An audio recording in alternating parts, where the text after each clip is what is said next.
So many of you here are not surprised to see that title. And for those of you new here, my name is Russ and I crash drones. I crashed my Mini 3 Pro last night and it's okay, it's fine. I recovered it and it flies just normally. Thankfully I wasn't going that fast, but I thought I would take this opportunity to do what I do on this channel, and that's teach people what not to do when it comes to flying drones. So what I was doing yesterday, I was just finishing up my initial review on the Mini 3 Pro. If you haven't seen it yet, watch it right here. It's kind of long, but there's a lot of information in there. It's called 51 Things You Should Know About the Mini 3 Pro Before You Purchase It. So I put a lot of time into that video, 5 weeks and over 30 flights. And so there's a lot of information there. And I was just finishing up the video. All I had to do was put on my lower thirds, and then I wanted to add one more thing. Of course, the last thing. I wanted to add a little bit of a parallax, like an example of what a parallax video is. It's like where you zoom into a subject, you focus on that, and then you kind of go around it. It looks really cool. It's an awesome technique. So I was doing that right over here at this gravel pit across from my house. And I just started it. I picked the piece of equipment that was on the ground, like this huge piece of conveyor or whatever, I don't know, rock crusher. So I've picked that as my focal point, and then I started moving to the right, and then within a couple of seconds, it just stopped. I'm like, what the heck? Like, did I lose video feed? I mean, no, I know exactly what happened after I took a couple of seconds to think about it. What is there at gravel pits? There's big piles of gravel. So I was moving sideways and I ran into the side of one of the gravel piles. And so I'm like, oh crap. And thankfully, Saturday evening, nobody was there. I could just walk across and walk through the mud. We just had a rainstorm. It's super muddy. I wrecked my new Asics. I'm not happy about that, but I did find 3 golf balls, so that's a positive. But anyway, I got over there and I trekked up this, what seemed like a mile-high hill, but actually it's not that high. It's only about 60 feet high. And I got up to the top after stopping a few times. It's really hard to climb up gravel. Did you know that? So I retrieved it. There's a couple of geese on top. There's actually a goose nest on top with some eggs. That's pretty cool.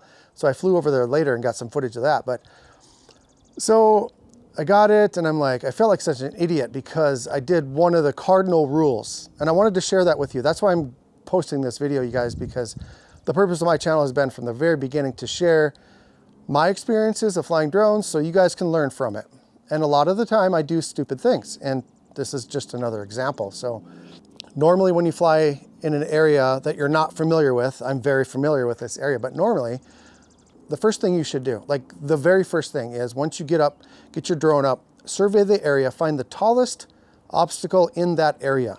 You know where you're gonna fly, find the tallest object, go to it, and see how high that is. Then you know. And if you're gonna be doing any lateral movement, any flight going side to side, if you're doing any kind of focus tracking, anything like that, point of interest, then you know if you're above that height, you're not gonna hit anything.